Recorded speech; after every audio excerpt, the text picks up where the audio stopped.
அனைவருக்கும் வணக்கம். எல்லாரும் எப்படி இருக்கீங்க? நல்லா இருக்கீங்களா? எல்லாரும் நல்லா இருக்கீங்க நம்புகிறோம். நாங்களும் நல்லா இருக்கும். அனைவருக்கும் அட்வான்ஸ் ஹாப்பி பொங்கல் நல்வாழ்த்துக்கள். முன்கூட்டியே சொல்லிட்டேன், பொங்கல் அன்னைக்கு நான் சொல்லுவேன். ட்ரெஸ் எடுக்கணும் பார்த்தீங்களா, அதனால வந்து துணி கடைக்கு போகக்கூடிய வேலைகள் தான் இப்போ நடந்துகிட்ருக்கு. பார்க்கலாம். பொங்கலுக்கு வந்து 3000 ரூபாய் வாங்கியாச்சு. சரி, அப்போ அந்த 3000 ரூபாய் கையில் வச்சுட்டு இருந்தால் செலவாயிட்டே இருக்கும். அப்போ சரி நம்ம ட்ரெஸ் எடுத்துடலாம். அதாவது எப்போவும் குரூப் சேலை எடுப்போம். சரி, அதை அப்புறமா பார்க்கலாம். நான் கையில் வச்சுருக்கிறது வந்து ரேஷன் கடையில் கிடைச்ச கரும்பு தான். எப்படி இருக்குன்னு பாருங்கள். அது வந்து நல்லாவே இல்லை. எங்களுக்கு கிடைச்ச கரும்பு நல்லாவே இல்லை. அது ஒரு மாதிரி இருந்துச்சு. சரி பரவாயில்ல, என்ன செய்ய. சரி, பிள்ளைங்க வந்து ஆசைப்படுறாங்க. ஃபஸ்ட்டு கரும்பு இதானே கிடச்சிருக்கு, நம்ம இன்னும் கடையில் வாங்கலை, எல்லாம் வெட்டி கேட்டாங்க. அப்போ வந்து வெட்டி கொடுக்கலான்னு வெட்டுறதுக்கு ரொம்ப கஷ்டமாக இருந்துச்சு. எனக்கு கஷ்டமாக இருந்து அப்புறமா ஒரு துண்டு வெட்டினேன். முன்னாடி சின்ன வயசுலலாம் பல்ல வச்சே அந்த தொலியெல்லாம் கடிச்சு கீழே போடுவோம். இப்போம்லாம் சத்தியமாக சொல்கிறேன், வந்து அப்படிலாம் கடிக்கவே முடியல. என்ன கஷ்டமாக இருக்குது. ஒரு கரும்பை எவ்வளோ நேரமாக வெட்டிகிட்டு இருக்கேன் பாருங்கள். வெட்டுப்படவே மாட்டேங்குது, என்னன்னு தெரில. நானும் வெட்டி தான் பார்க்குறேன். அதுக்கப்புறமா வந்து கரும்பு கொஞ்சம் சுமாராக தான் இருந்துச்சு. ஏதோ சூத்த கரும்பு மாதிரி இருக்குது, அது நல்லாவே இல்லை. சரி, என்ன செய்ய, பிள்ளைங்க ஆசைப்படுறாங்க, நல்லா இருந்தால் திங்கட்டும் அப்படிங்கிறதுக்காக நம்மளே இப்போ வெட்டி தொலியெல்லாம் உரித்து பிள்ளைங்களுக்கு கொடுக்க வேண்டியது இருக்குது. நம்மளுக்குன்னு பல்லு ஸ்ட்ராங்காக இருக்குது. பிள்ளைங்க வந்து அது கடித்து சாப்பிடவே தெரில இப்போ உள்ள பிள்ளைங்களுக்கு. எங்கள் பிளாக்கி அதுக்கு மேலே அவனுக்கு தொலி தான் போட்டேன், ஆனால் அப்புறம் அவனும் சாப்பிடலை. தொலியை பின்ன அவன் எங்கே சாப்பிடுவான். சரி, கொஞ்ச நேரம் பிளாக்கி கிட்ட அப்படியே விளையாடிட்டு, ஏன்னா எங்கள் பிளாக்கி வந்து காத்துட்ருக்கான், நமக்கு தருவாவை, ஏதோ சாப்பிட பொருள் நமக்கு தருவாங்க அப்படின்னு சொல்லிட்டு எதிர்பார்த்துட்ருக்கான். கடைசியாக வந்து கொடுத்த பிறகும் அவன் சாப்பிடலை. அதுக்கப்புறமா அடுத்த நாள் காலையில் வந்து ட்ரெஸ் எடுக்க கிளம்பியாச்சு. பொங்கலுக்கு யூனிஃபார்ம் சாரீ எடுக்க போகிறோம். எங்கே வெளியே போனாலுமே சரி தான், டீ குடிக்காமல் வரவே மாட்டாங்க. எங்கே இருந்தாலும் டீ கிடைக்கணும்னு அப்படி போய் உட்காந்துக்கிடாது. அதுக்கப்புறமா சேலையெல்லாம் எடுத்துகிட்டு வந்துட்டோம். அதாவது கடையில் வீடியோ எடுக்க முடியல, அதனால் யாருமே வீடியோ எடுத்து தரல. இங்கே வந்து பார்த்தா, வீட்டுக்கு வந்து பார்த்தா பந்தல்லாம் போட்டிருந்தாங்க. கோயில் திருவிழா பொங்கல் அன்னைக்கு எங்கள் ஊர் கோயில் எங்கள் ஊரில் எங்கள் குடும்ப கோயில் திருவிழா. அதுக்காக தான் நாங்கள் இன்றைக்கி விளக்கு பூஜைக்கு யூனிஃபார்ம் சாரீ எடுப்போம். அதுக்காக தான் இன்றைக்கி நான் எடுத்துகிட்டு வந்திருக்கேன். சேலையை நம்ம அப்புறம் பார்க்கலாம். வரும்போது நான் வந்து பூ வாங்கிட்டு வந்தேன். ஏன்னா பூ வந்து நமக்கு நாளைக்கு ப்ரோக்ராம் இருக்கிறதுனால பூ வேணும் அப்படிங்கிறதுக்காக. சரி, பூ விலை கேட்டால் 180 ரூபா, 100 பூ 180 ரூபா. சரி, அவ்வளோக்கு வேணுமா, பாதி வாங்குவோன்னு 50 கிராம் பூ தான் வாங்கிட்டு வந்தேன். சரி, நம்மளே கெட்டி வச்சா நல்லாயிருக்குமே.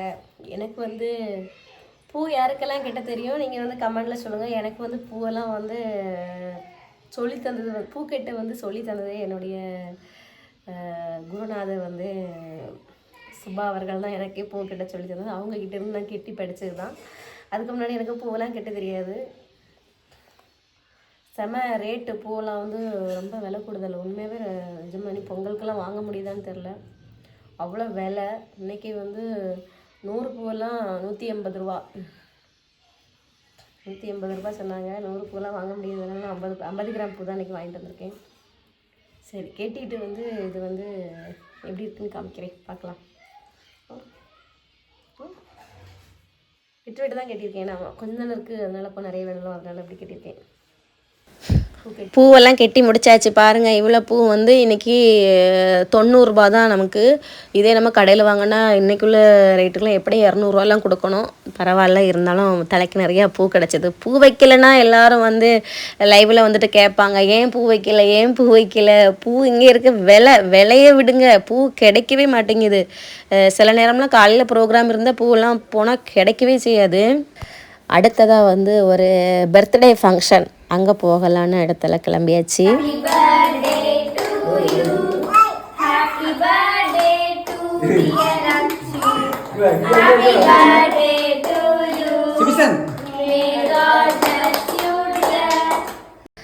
பர்த்டே யாருக்குன்னு பார்த்தீங்கன்னா வந்து எங்கள் வீட்டுக்காரரோட அண்ணன் பொண்ணுக்கு தான் பர்த்டே. அப்படியே அங்கே போயிட்டு கேக்கெல்லாம் வெட்டி சாப்பிட்டு நல்லா கொண்டாடியாச்சு.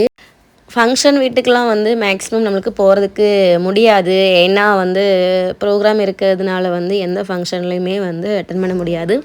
இப்போ நம்ம ஒரு வாரம் வீட்டில் தான் இருந்தோம். அதனால வந்து ட்ரெஸ் எடுக்கிறது என்ன, ஃபங்க்ஷனுக்கு போகிறது என்ன, எல்லாமே நல்லா நாங்கள் கொண்டாடியாச்சு. இந்த ஒரு வாரம் லீவில் கோயில் கொடைக்கு ட்ரெஸ் எடுக்கிறது அப்படி எல்லாமே நாங்கள் முடித்தாச்சு. இனிமேல் வந்து நிறைய பேர் கேட்டுட்டு தான் இருக்காங்க. லைவெல்லாம் வந்து நிறைய நாள் ஆச்சு, ப்ரோக்ராம் இல்லையா, என்ன ஆச்சு, என்ன பண்ணுறீங்க, வீடியோவும் போடல, விலாக் சேனலில் வீடியோவும் வரல, என்ன ஆச்சு அப்படிலாம் சொல்லி கேட்டுட்டு இருந்தாங்க. 2 நாள் கொஞ்சம் நல்லா உடம்பு சரியில்லாமல் இருந்து, அதனால தான் வீடியோலாம் ரொம்ப எடுக்கலை. ஆனால் தொடர்ந்து இனி வீடியோ வந்துகிட்டே தான் இருக்கும். இந்த வீடியோ மட்டும் இல்லை, இனி நம்ம கோயில் திருவிழா இருக்குல்ல, பொங்கல் அன்னைக்கு கோவில் திருவிழா இருக்குது. நம்ம அதில் உள்ள வீடியோவுமே ஃபஸ்ட் நாள்லேருந்து லாஸ்ட் வரைக்குமே நான் அந்த வீடியோ எடுத்து அப்லோட் பண்ணுறேன். அடுத்ததாக இன்றைக்கி ட்ரெஸ் எடுத்துகிட்டு வந்தாச்சு. இன்றைக்கி ட்ரெஸ் எதுக்கு தெரியுமா? 2 நாள் தொடர்ந்து போனேன். நேற்றுக்கும் இன்றைக்கும் ட்ரெஸ்ஸு எடுக்க போயிருந்தேன். எதுக்குன்னா எங்கள் வீட்டுக்காரருக்கு வெள்ளிக்கிழமை கெட்டு சபரிமலைக்கு போகிறாங்க. அப்போ எந்த வருஷமும் எனக்கு ட்ரெஸ் எடுத்து கொடுப்பாங்க. அதனால இன்றைக்கி நான் அவனுக்கு ட்ரெஸ் எடுத்து தரேன் வான்னு சொல்லி கூப்பிட்டு போனாங்க. புதூருக்கு தான் போயிருந்தோம். புதூர்லேயே இன்றைக்கி ட்ரெஸ் எடுத்து முடிச்சிட்டோம். ஏன்னா நாகர்கோவிலுக்குலாம் போகல. ஈவினிங் ப்ரோக்ராம் இருக்கா, நாகர்கோவில்லாம் போயிட்டு சுற்றிட்டு வந்தால் ரொம்ப கஷ்டமாக இருக்கும் அப்படிங்கிறதுக்காக பக்கத்தில் புதூர்லேயே ட்ரெஸ் எடுத்த வீடியோவே எடுத்து கொடுக்க மாட்டாங்க. இன்றைக்கி என்னமோ தெரில, கடையில் வச்சு வீடியோ எடுக்கலை, கடைக்கு போயிட்டு வந்தப்புறமா வீடியோ எடுத்துகிட்டே இருக்காங்க.